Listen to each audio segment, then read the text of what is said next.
Hey everyone, I am Manav Modi, and today I'm here to give my insights on how to grow your hack club. Now, this is one thing that we feel proud of till in our journey from the time we launched, that we have found a hack around the community. How we have tried to analyze how the community works, and I'd like to share the insights that we got from the entire process at the Asia Virtual Conf that is being organized by the folks at Hack Club APAC.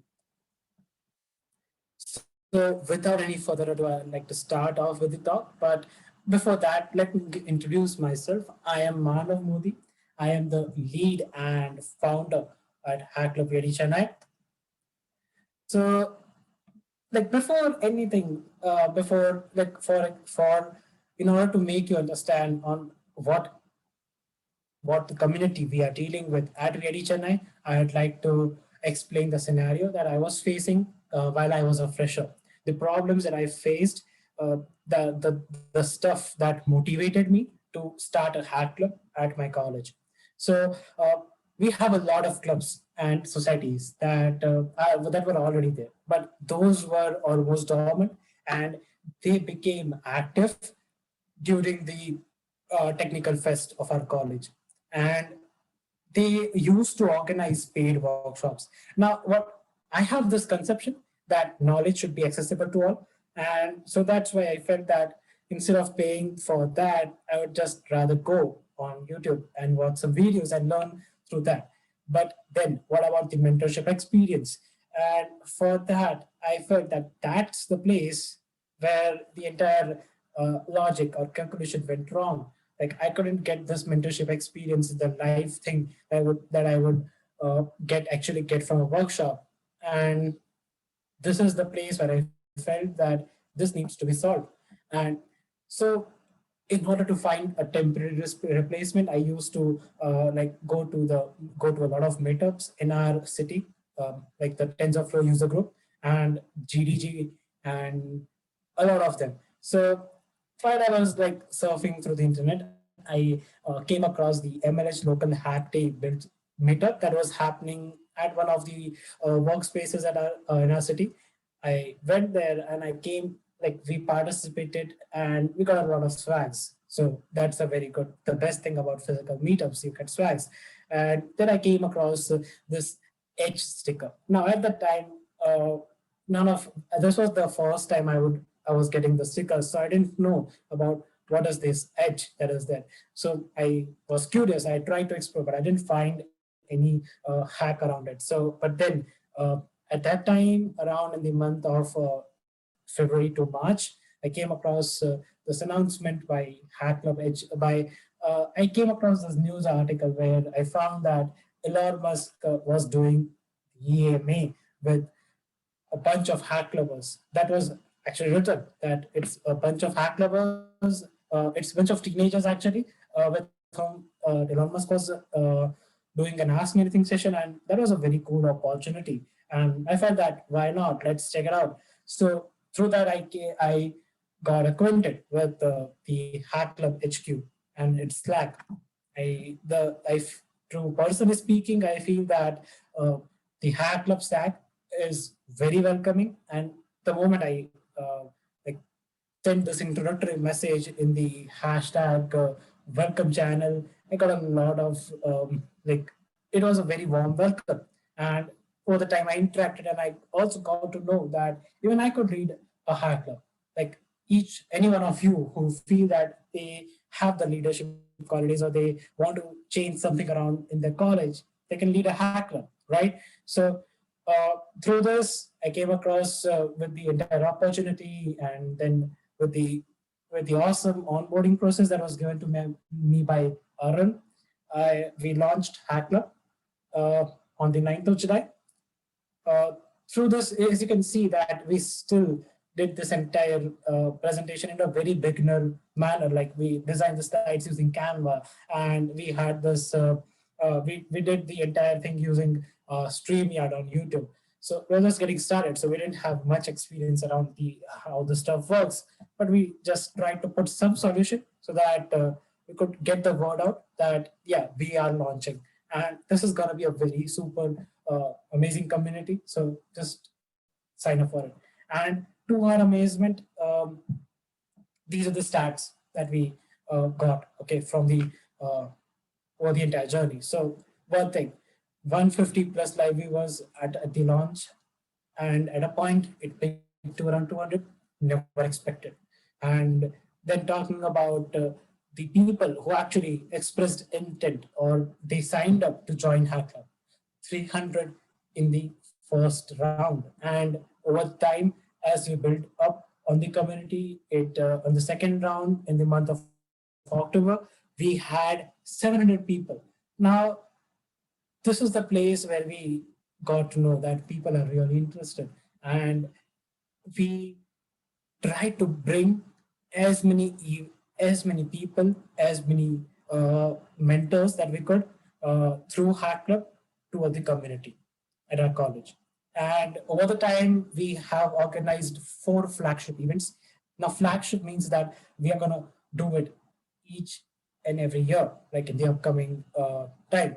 So that's one thing. Second, we hosted 8 esteemed resource people at our college events. Then till now, when till the time when I was preparing this particular presentation, we were having 1108 followers on Instagram. Just pretty great for someone who has just started out in the pandemic. So these numbers seem to be amazing, but the real question here is that how all this happened. So over the time, this is not any proved algorithm that you might have seen in the mathematics or any CSE, but this is just what we have found from our experience. Your community may function differently, but just try to check this out once. So we have seen that these 4 elements, apart from the technical side, I'm not talking about the technical ones. So these are the 4 elements which you talk about when you are considering the entire growth that we have seen. These are the 4 elements that have contributed to the entire process. So the meaningful event. Second, engaging with audience through social media. Third one, adding value, be it through your social media or be it through your normal chat forums. That's one thing. And the fourth one is learning from your past, like learning from your mistakes. So I'll touch upon each of them. But first of all, let's go through the trying to create meaningful events. Now, the reason why I say that it should be meaningful is because uh, you need to take care that you are planning your event, keeping your audience in the center. That's like considering that as the sun and all the things that are happening, like all the planets are the different considerations that you have in your event. So that's just like a solar system. I'm giving you an analogy here. So we followed the 6 weeks and then we have this 4 weeks checklist, but then it's depending upon what suits you. But these are the points that we uh, like took care of while planning any event. First thing, confirm topic, agenda, schedule. Now all these like they have a slight difference between them. First of all, topic. So be firm with the topic that you want to go and organize an event with. Second, agenda. That's very important because when you are deciding the agenda, you need to take care of, like, you need to know your audience. What is their level of expertise in the topic that you are organizing? Are there any prerequisites? So if there are any prerequisites or if there is an installation part, then you need to make sure that you include that in your agenda. Or if and try to make sure that your events are beginner friendly. Try to be being inclusive here is the key, which means that if you, for example, I'll give you an example of our event itself. In the month of October, we organized an HTML workshop. Now, this might seem to be very normal for you guys because you know that, but for someone who is a college fresher, they didn't know that. So we know our audience that it's a college fresher, it's a beginner, it's someone who doesn't know. And that's why we made sure we planned the entire agenda with the mentor. and made sure that we don't start off at a level which people attending can't understand, because that's the place where your audience will leave if you're not planning any event considering them. Second is securing date slash time from the stakeholders. Now, this I've particularly used the word stakeholders because it means both the presenters and the audience. You need to make sure that your audience is free during the date or the time you are planning your event. Like, you need to take care of all the academic part and leave a little gap, and then you organize your event, because you got to know that since it's pandemic, the college is exhausting. So yeah, and apart from that, for the part of the mentors or the presenters that you're dealing with for the particular event, make sure you confirm the time with them. And one step that you shouldn't forget is giving them a calendar invite. Blocking a slot in their calendar is one thing that you shouldn't forget, because I'll tell you this in the later part in the presentation, but this has happened with us as well. So that's the place where you secure the platform and venue, and add that itself in the, if it's a venue, if it's an in-person event, then you have to confirm the venue as well, because there might be clashes with the on-campus clubs that are there. But if it's an online event, you just have to confirm the secure the platform for the virtual event. Make sure you do so and add the appropriate link in the calendar invite to the guest, to the mentor. So this is the way you confirm the presenter and the mentor. So yeah, once all this external planning with the people outside your club is done, now you start dealing with the event through the people, through the team that you have in your club. So just form an event team that does and delegate the task around it, and make sure that each person is like held accountable for like what they're doing. So that's one thing. So this is the place where the 4 week checklist comes in. And before we go forward, I'd like to show something that we have done with our particular event.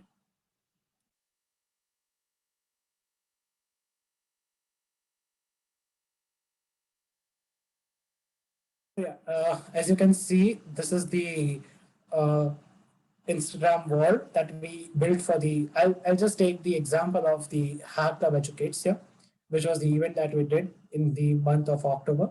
And it was an event that we tried to do for the 4 weeks of October, 1 week, one event, that kind of thing. So it was a series of events. So make sure that while you are like putting out the event, putting out the word, you finalize your color scheme here. That's one thing that you shouldn't forget, because people should relate that, yeah, this is a part, and try to add a logo, try to design a logo for that event, so that we know that this is an event that is a part of the series that is happening over the month, or something like that. So this is one thing.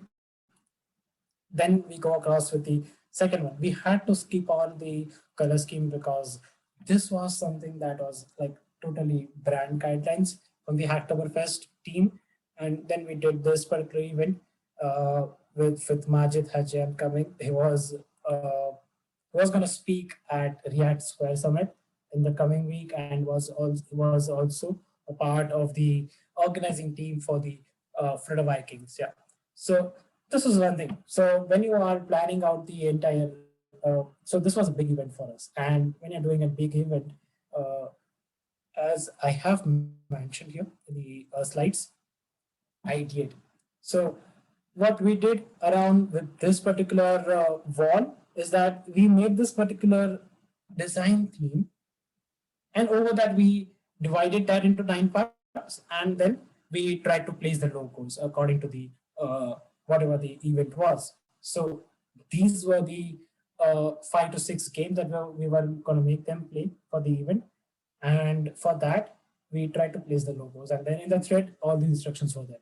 So this is the way we tried to plan out the design. Try to leverage the Instagram 1x3, 3x3 Instagram post to make sure that while you are planning the when you're announcing the event, you also try to add value or the topic that you're doing. You're gonna like present the entire event. So we did this with the Flutter event as well. We try to make sure that people know what is Flutter, what are the benefits of Flutter. So that's the way we try to do that. And yeah, try to add meaningful captions to your posts. And also, hashtags matter. You should carefully plan out those hashtags as well. Now, you must know this thing that while we are at it, I'll just highlight what are the features that Instagram provides, and you should leverage your Instagram to the fullest. So you should leverage the posts, the guides for the post event. This is the thing that we did for our October events. We tried to provide a guide to what we did in the month of October. And Reels, IGTV, a lot of features are there. Talking about other features, there are stories that are there. So one thing that we did around with the entire thing is that when we tried to organize the October event, we constantly posted stories each day in order and put and had some calendar widgets or FAQ boxes that were used to solve doubts. We presented some problems around Flutter, like very basic ones, to make sure that people know that something is being organized around Flutter. Because if you're not going to do that, then people will, because post is just one time. You need to keep the engagement up till the time that you are organizing the event. So try to plan out the creatives before the event so that there are no last minute hassles. That's why this 4 week timeline is very important. Try to do it in 1 week before the posts start going 1 week before. That's the way we do it. So but before that, we try to plan out all the creatives, keep it on a Figma wall. That's the way we do it. Also, in order to fully use the Instagram to your own potential, try to leverage the Instagram professional dashboard and the insights tool that it provides. This has a lot of amazing features, like that it shows that at what times your, for example, this feature that I took a screen grab of, it shows that what time your audience are active on what days. So you get to know that this is the time your post will get maximum attention. And Instagram has an algorithm where in some time, if it gets the good attention, then it keeps popping up with others as well, or else it goes down with the feed. So take care of that as well. And try to solve doubts about the event through the doubt boxes. Yeah. So being inclusive is the key. You should make the feel audience as they are the god here, because they are the people who are going to attend the event. They should know that what is the event about. So moving across, we have the second social media that we try to leverage is the LinkedIn. It's tag the speakers. LinkedIn or Twitter, we try to put both of them on equal importance. Tag the speaker, use hashtags effectively. Hashtags are very important, so try to do that as well. Reach out to other college communities, clubs. Collaboration is one thing that you'll need when you are dealing with communities. Try to collaborate them on the event. If that doesn't work out, try to reach out to them. We have this one thing where if they have an event, we have this agreement kind of thing, where if they have an event, we share their post. If we have an event, they share our post. So this is the way we get to reach out to maximum audience through cross club communities collaboration. Try to make your event forms in a way that you can ask the permissions to share the upcoming event information through their mail IDs that you collect. With in this way, with each and every event you host, you build upon resources for the future events. So you can send emails to the past event attendees. That's also one way to increase the audience that is being reached out. And at last, we have this one thing that is university mail. So if you don't have that, then that's one closed window for you guys, for you folks. But yeah, we also have the university mail, and we that also tries to prove like that also proves out effective to attract a lot of audience. Also, while we are on the subject of like drafting of the mails, you should make sure that it doesn't look spammy with all the links, and it tries to show the audience that yeah, it is an opportunity and they should definitely check out. So try to be creative and put yourself in the reader's shoe, that if you are going to open this mail, or whether you're going to open this mail or not, that depends on the subject line. So that's one thing that you should also be like careful about. So when you are organizing an event, the time is the key. The time runs too fast. And when 1 week is left, stay calm, because that's what you can do. Now, these are the times which decide how your event will turn out. Now, these are some of the questions that I got when I interacted with a lot of community people. So I'll try to answer those questions in this particular slide here. One thing that people have, not enough registrations. They panic and they tend to mess up. Like once you panic, all the stuff that you have planned after this particular stage, it goes messing up. Don't panic, because you are in a stage where you can still increase and reach out to a lot of people. Try to ask your club members to share it on their personal stories, personal account stories, but don't force them, because it is one thing that they do it voluntarily. Forcing them to do that is not just it's not just in a good spirit. And if you are overwhelmed with the registrations, then you weren't prepared for the platform to handle it. That happened with us once, where so this is the point where you should learn from your past mistakes. In the event of the Flutter Up, it was a 3-day event. On the first day, we tried to host the audience of the Air Meet, and one thing that the audience faced problem was the bandwidth issue, because you see India is not a country where internet is available to the fullest. So the AirMeet platform sucked up a lot of bandwidth, and that was causing a problem for many of the attendees to join. Second day, we used AirMeet because of the audience that we were expecting at our event, and that's the reason why the entire problem happened. The second day, we went on to Google Meet. The first day there were 250 people, but the second day it dropped down to 150 because people were like backing off from the event. So do this one thing: don't make the people confused about your platform. Try to convey everything, uh, every information clearly. And one more thing is that if you feel that you're overwhelmed with the registrations, then try to arrange a backup in the form of a YouTube channel. People can always go and watch there, and someone can take doubts from the YouTube chat as well. So that also works. But most the best way you should organize your event is through the Hack Club Zoom, because when you're talking about a workshop, it should always happen in a way that where people can ask their doubts by unmuting. They have an option to do that. Else people can just go and watch your YouTube videos as well. So, okay, one time this happened, the speaker not responding situation happened with us. Uh, what was our mistake? We didn't send the person a calendar invite. We just confirmed the person with the person over a chat, and the person forgot and then scheduled another event. So that mistake needs to be avoided. You must be foolproof when you are trying to do any event. And too many prevent outs you are not able to handle. So while we are doing any events, we make WhatsApp groups for the attendees so that people can ask pre-event doubts. And when they are a lot of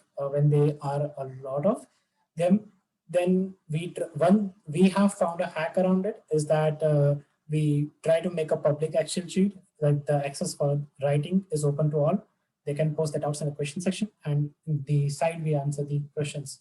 So this is the way the doubts don't get repeated, and also we can easily manage the doubts. No doubt gets unanswered. Uh, so that's one thing. No doubt goes unanswered. And one thing that we have also experienced is email not being sent, because with Gmail personal accounts, it usually happens that when you try to send bulk emails, Gmail blocks you. So best solution to this is that take your registrations through Zoom event forms that are there. So once you do that, Zoom automatically sends the mails with a calendar invite as well. So that's the way the event gets booked on the attendee calendar as well. So that's the way we did it. We found a hack around it. And yeah, that's one thing. Cool. So I also figured out we also answered the registration flow question. So sending the mails to attendees without hassle, the best solution to that is using the Zoom registration flow. And there are last minute exams. Then you can't do anything. You have to cancel the event or reschedule the event. Don't cancel the event. Try to reschedule it because people who have registered, they still had interest for your event. So try doing it with them. Like try to reschedule that. And one thing, people, events boring, people dropping out of the event, you might see that.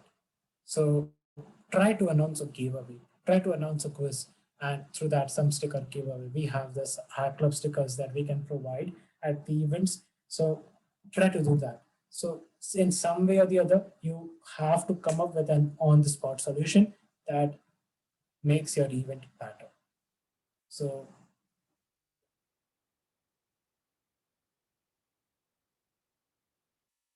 about adding value through your community, these were some of the ideas that we came across with the while we were brainstorming for it.